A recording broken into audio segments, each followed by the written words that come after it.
Victory church کی جانب سے آپ سب کو خوش آمدید۔ خوش آمدید۔ یہ گفتگو ملاکی کی کتاب پر مبنی ہے اور ہم ایمان رکھتے ہیں کہ آپ سب خدا کے کلام سے ضرور برکت پا رہے ہوں گے۔ آمین۔ آج ہم کتاب مقدس کے ایک آپ کہہ لیں بہت اہم حصے پر بات کرنے والے ہیں۔ جی۔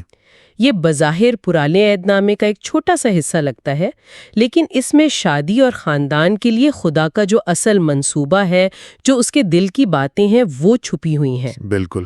خاص طور پر ملاکی باب 2 آیات 15 اور 16۔ یہاں کچھ ایسی باتیں ہیں جو آج بھی اتنی ہی اہم ہیں جتنی اس وقت تھیں۔ صحیح۔ تو ہمارا مقصد ہے کہ ان آیات کو ذرا کھولیں، سمجھیں کہ خدا کا وہ منصوبہ کیا تھا اور آج ہم سب اپنی زندگیوں میں اسے کیسے لاگو کر سکتے ہیں۔ جی بالکل، یہ بہت ضروری گفتگو ہے۔ یہ آیات کہتی ہیں، اور کیا اس نے ایک ہی کو پیدا نہیں کیا؟ باوجود اس کے پاس اور ارواح موجود تھیں، پھر کیوں ایک ہی کو پیدا کیا؟ اس لیے کہ خدا ترس نسل پیدا ہو۔ بس تم اپنے نفس سے خبردار رہو اور کوئی اپنی جوانی کی بیوی سے بے وفائی نہ کرے، کیونکہ خداوند اسرائیل کا خدا فرماتا ہے کہ میں طلاق سے بیزار ہوں۔ یہ الفاظ تو بہت وزن رکھتے ہیں۔ ایک ہی کو پیدا کیا، جی، خدا ترس نسل، طلاق سے بیزار۔ آئیے ذرا ان کو سمجھنے کی کوشش کرتے ہیں۔ بالکل، یہ آیات واقعی بہت گہری ہیں، اور یہ ہمیں شادی کے بارے میں خدا کا جو بنیادی ڈیزائن ہے نا، اس کی جو گہری خواہشات ہیں، توقعات ہیں، وہاں تک لے جاتی ہیں۔ اچھا۔ یہاں خدا شادی کو صرف ایک، آپ سمجھیں، سماجی معاہدہ نہیں دیکھ رہا، نہیں، بالکل، بلکہ ایک مقدس، ایک اڈوٹ عہد کے طور پر پیش کر رہا ہے۔ یہ عہد کا جو لفظ ہے، یہ واقعی بہت اہم ہے۔ ایک ایسا وعدہ، ایک ایسا کمٹمنٹ جو صرف موت ہی توڑ سکتی ہے، کم از کم خدا کی نظر میں تو یہی ہے۔ بالکل درست کہا آپ نے، اور اس عہد کی جڑیں وہ ہمیں ملتی ہیں پیدائش کی کتاب میں۔ اچھا، تخلیق میں؟ جی، تخلیق میں۔ یاد کریں، خدا نے آدم کو مٹی سے بنایا، جی، اور پھر حوا کو آدم کی پسلی سے نکالا، یعنی اسی کے وجود کا حصہ بنا کر۔ اوہ، واو۔ مقصد یہ تھا کہ وہ ایک تن ہوں، ان کا تعلق اتنا بنیادی، اتنا گہرا ہو کہ بے وفائی کا سوچا بھی نہ جا سکے۔ وہ ایک دوسرے کا حصہ تھے لفظی معنوں میں۔ یہ تو ایسی بات ہوئی جیسے والدین وہ اپنے بچوں سے محبت کرتے ہیں کیونکہ وہ ان کے جسم کا حصہ ہیں۔ بالکل بالکل۔ کوئی اپنے آپ سے تو بے وفائی نہیں کرتا، یا اپنے جسم کے کسی حصے سے۔ تو خدا کا منصوبہ یہ تھا کہ یہ جوڑا، یہ ایک اکائی بن کر رہے، ایک دوسرے کی فکر ایسے کرے جیسے اپنی جان کی۔ جی، یہ محبت اور وفاداری کی انتہا ہے۔ جی بالکل۔ اور اسی لیے جیسا کہ آیت میں ذکر ہے، خدا نے صرف ایک ہی جوڑا بنایا۔ ہاں، یہ بات بھی اہم ہے۔ جی، خدا کے پاس ارواح کی کمی تو نہیں تھی، وہ چاہتا تو بہت سے جوڑے بنا سکتا تھا، مگر اس نے ایک کو بنایا تاکہ وہ وحدت، وہ مکمل وفاداری قائم رہے۔ اور پھر انہیں برکت دی۔ وہ پہلا حکم یاد ہے، پھلو اور بڑھو اور زمین کو معمور اور محکوم کرو۔ اچھا، تو جب خدا نے کہا پھلو اور بڑھو، تو اس کا پہلا اور بنیادی مطلب صرف یہ نہیں تھا کہ جیبیں بھرو یا روحانی طور پر بڑے بن جاؤ۔ نہیں، وہ بات کی باتیں، بلکہ یہ سیدھا سیدھا حکم تھا کہ اولاد پیدا کرو، نسل بڑھاؤ۔ جی، افزائش نسل کا حکم تھا۔ ٹھیک، اب آتے ہیں اس دوسرے نقطے پر جو ملاکی میں ہے، کہ خدا ترس نسل چاہتا تھا، گاڈلی سیڈ۔ یہ ترکیب ہم اکثر سنتے تو ہیں، لیکن کیا اس کا مطلب صرف یہ ہے کہ ایسی نسل جو بس خدا سے ڈرتی ہو، یا اس میں کچھ اور گہرائی ہے؟ یہ نقطہ واقعی بہت دلچسپ ہے، اور اکثر اس کی گہرائی کو ہم سمجھ نہیں پاتے۔ خدا ترس نسل کا ترجمہ وہ پورا حق ادا نہیں کرتا۔ اچھا؟ جی، اصل عبرانی لفظ کا مفہوم بہت گہرا ہے۔ اس کا مطلب ہے خدا کی مانند نسل۔ خدا کی مانند؟ جی، خدا جیسی نسل۔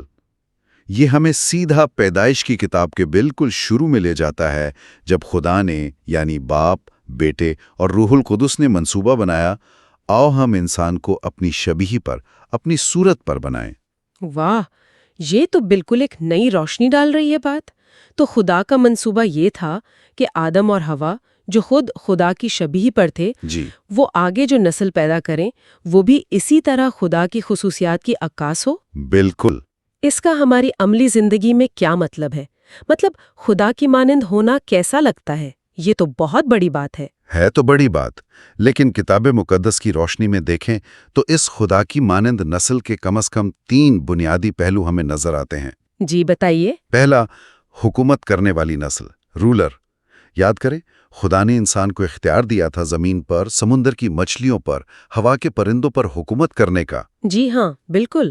تو خدا ایسی نسل چاہتا ہے جو بااختیار ہو، جو اپنی زندگی اور اپنے ماحول پر ایک مثبت کنٹرول رکھتی ہو، نہ کہ ایسی نسل جو حالات کی غلام ہو یا نشے کی عادی، قرض میں ڈوبی ہوئی یا بے مقصد بھٹکتی پھرے. آج کل تو الٹ ہو گیا ہے. بدقسمتی سے جی، انسان اکثر ان چیزوں کا غلام بن گیا جن پر اسے حکومت کرنی تھی. صحیح. دوسرا پہلو کیا ہے؟ دوسرا، انصاف کرنے والی نسل، جسٹ. خدا خود عادل ہے. وہ چاہتا ہے کہ اس کی شبیہ پر بنی نسل بھی انصاف پسند ہو. یعنی ایماندار؟ جی، یعنی ہر رشتے میں، ہر لین دین میں، ہر فیصلے میں ایماندار اور راستہ باز ہو. جہاں ہاں کہنا ہے وہاں ہاں کہے، جہاں نہیں وہاں نہیں. ایسی نسل نہ ہو جو دھوکہ دے، جو رشوت لے یا اپنے فائدے کے لیے دوسروں کا حق مارے. ٹھیک ہے. اور تیسرا؟ تیسرا، فرشتوں کی مانند نسل، اینجل لائک. فرشتوں کی مانند؟ جی، جب ہم فرشتوں کا سوچتے ہیں تو ذہن میں کیا آتا ہے؟ پاکیزگی، بے گناہی، خدا کی خدمت. جی بالکل. فرشتے گناہ سے پاک ہیں. خدا ایسی نسل چاہتا ہے جو گناہ کی آلودگی سے، جھوٹ سے، بے حیائی سے اور ہر قسم کی ناپاکی سے پاک ہو. بچپن سے لے کر جوانی تک ایک پاکیزہ زندگی گزارنے والی نسل. کیوں؟ کیونکہ خدا خود پاک ہے اور وہ بدی کو دیکھ نہیں سکتا. یہ تو بہت ہی بلند معیار ہے. خاص طور پر آج کی دنیا کو دیکھیں تو یہ تقریباً ناممکن سا لگتا ہے. مشکل ضرور ہے، ناممکن نہیں. اچھا، سوال یہ ہے کہ خدا کیوں اتنا زور دیتا ہے اس بات پر کہ ایسی خدا کے مانند نسل پیدا ہو؟ اس کے پیچھے خدا کا کیا بڑا مقصد ہے؟ یہ معیار واقعی بلند ہے، لیکن ان کے پیچھے خدا کے بڑے عظیم مقاصد ہیں جو صرف ایک خاندان تک محدود نہیں ہیں. اچھا، کیا مقاصد ہیں؟ پہلا تو یہ کہ خدا کا جلال زمین پر ظاہر کرنا. آدم اور حوا زمین پر خدا کے سفیر تھے، ایمبیسڈر تھے. صحیح. ان کا کام تھا خدا کی خوبیوں کو، اس کی محبت، اس کا انصاف، اس کی پاکیزگی، اس کا اختیار اپنی زندگیوں سے ظاہر کرنا. اسی طرح خدا کی مانند نسل دنیا میں خدا کی نمائندگی کرتی ہے. یعنی وہ خدا کو ریفلیکٹ کرتے ہیں. بالکل. جب وہ انصاف سے جیتے ہیں، پاکیزگی اختیار کرتے ہیں، ذمہ داری سے اختیار استعمال کرتے ہیں، تو دنیا خدا کے کردار کی ایک جھلک دیکھتی ہے اور اس سے خدا کو جلال ملتا ہے. ٹھیک ہے. اور کوئی مقصد؟ دوسرا، مخلوقات کی آزادی. یہ بڑا دلچسپ نکتہ ہے.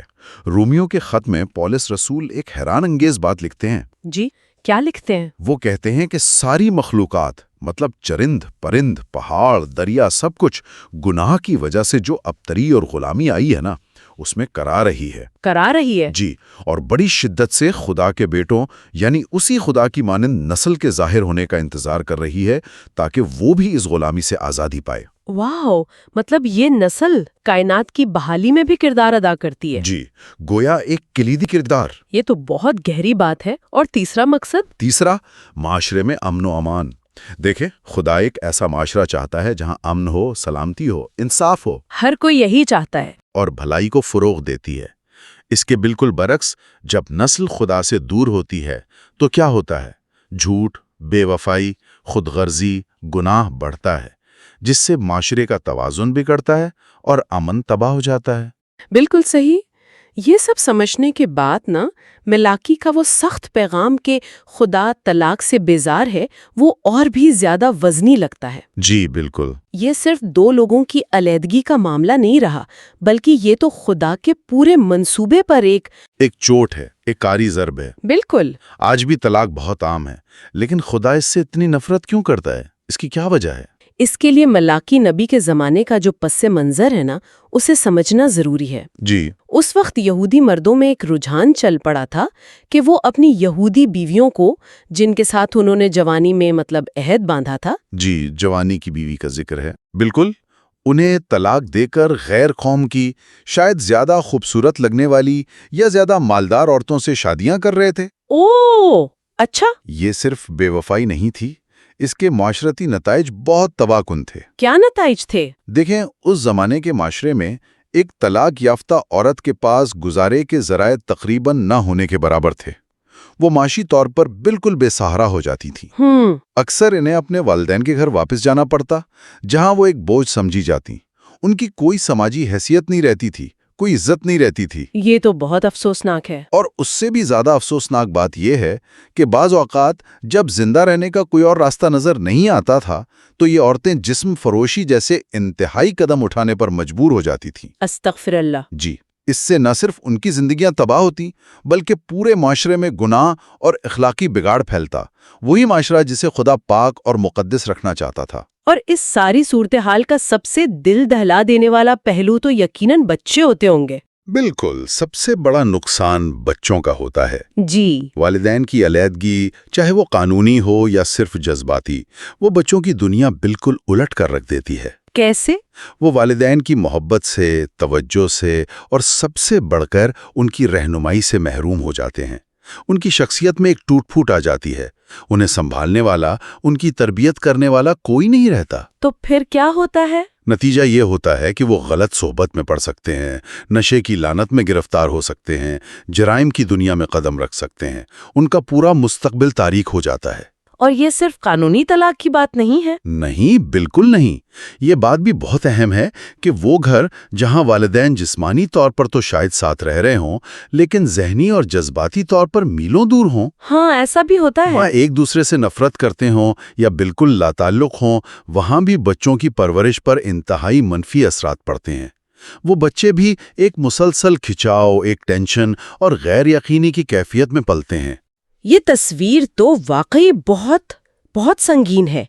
اس عظیم منصوبے کو ذہن میں رکھتے ہوئے اور طلاق کے ان تباہ کن اثرات کو دیکھتے ہوئے اب سوال یہ پیدا ہوتا ہے کہ والدین عملی طور پر کیا کر سکتے ہیں تاکہ وہ واقعی وہ خدا کی مانند نسل پروان چڑھا سکیں جس کا خدا نے منصوبہ بنایا تھا۔ کیا کتاب مقدس ہمیں کچھ ٹھوس رہنمائی دیتی ہے اس بارے میں؟ جی بالکل، کتاب مقدس ہمیں صرف مسئلہ بتا کر چھوڑ نہیں دیتی بلکہ حل بھی بتاتی ہے۔ خدا کی مانند نسل کی پرورش کے لیے چند بنیادی اور بہت عملی اصول ہیں۔ جی، وہ کیا ہے؟ پہلا اور شاید سب سے اہم، پہلے خود نمونہ بنیں۔ اچھا، خود مثال قائم کریں۔ جی، بچے نصیحت سے زیادہ مثال سے سیکھتے ہیں۔ اگر والدین چاہتے ہیں کہ ان کے بچے دعا کرنے والے ہوں، خدا کا کلام پڑھنے والے ہوں، ایماندار ہوں، پاکیزہ ہوں، دوسروں کا خیال رکھنے والے بنیں، تو انہیں پہلے خود اپنی زندگی میں یہ خوبیاں پیدا کرنی ہوں گی۔ صحیح۔ اگر والدین کا خود خدا کے ساتھ گہرا تعلق ہوگا تو بچے بھی قدرتی طور پر اس طرف کھنچیں گے۔ ٹھیک ہے۔ دوسرا اصول، محوا سے رفاقت رکھتا تھا، ان سے بات کرتا تھا۔ جی، اسی طرح والدین کی ذمہ داری ہے کہ وہ روزانہ مستقل مزاجی سے اپنے بچوں کی زندگیوں میں روحانی سچائیوں کے بیج بوئیں۔ روزانہ؟ یہ کیسے ممکن ہے؟ یہ روزانہ کی بنیاد پر خدا کا کلام بانٹنا ہو سکتا ہے، اکٹھے دعا کرنا ہو سکتا ہے، زندگی کے چھوٹے بڑے واقعات کو خدا کے نقطۂ نظر سے سمجھانا ہو سکتا ہے۔ یہ چھوٹی چھوٹی روزمرہ کی کوششیں ہی بچوں کے کردار کی بنیاد بنتی ہیں۔ یعنی مسلسل کوشش؟ جی، مسلسل۔ اور تیسرا اصول ہے اپنے بچوں کے بنیادی استاد اور رہنما بنیں۔ مطلب صرف اسکول یا سنڈے اسکول پر نہ چھوڑیں؟ بالکل۔ یہ بہت اہم ہے کہ والدین اپنے بچوں کی روحانی اور اخلاقی تربیت کی ذمہ داری صرف دوسروں پر نہ ڈال دیں۔ خدا نے یہ ذمہ داری بنیادی طور پر والدین کو سونپی ہے۔ اچھا۔ انہیں اپنے بچوں کا پہلا استاد، پہلا رہنما، پہلا منٹور بننا چاہیے۔ یہ ایک سرمایہ کاری ہے۔ سرمایہ کاری کس طرح؟ جب والدین اپنا وقت، اپنی توانائی، اپنی توجہ اپنے بچوں کی تربیت پر صرف کرتے ہیں تو وہ نہ صرف خدا کے منصوبے کو پورا کر رہے ہوتے ہیں بلکہ اپنے خاندان اور اپنے معاشرے کے لیے ایک بہترین مستقبل کی بنیاد رکھ رہے ہوتے ہیں۔ یہ بہترین انویسٹمنٹ ہے۔ بالکل صحیح کہا آپ نے۔ تو آج کی گفتگو کا اگر خلاصہ کریں تو یہ ہے کہ شادی کے لیے خدا کا منصوبہ محض دو لوگوں کا اکٹھے رہنا نہیں، جی نہیں، بلکہ یہ ایک نسل تیار کرنے کا عظیم منصوبہ ہے۔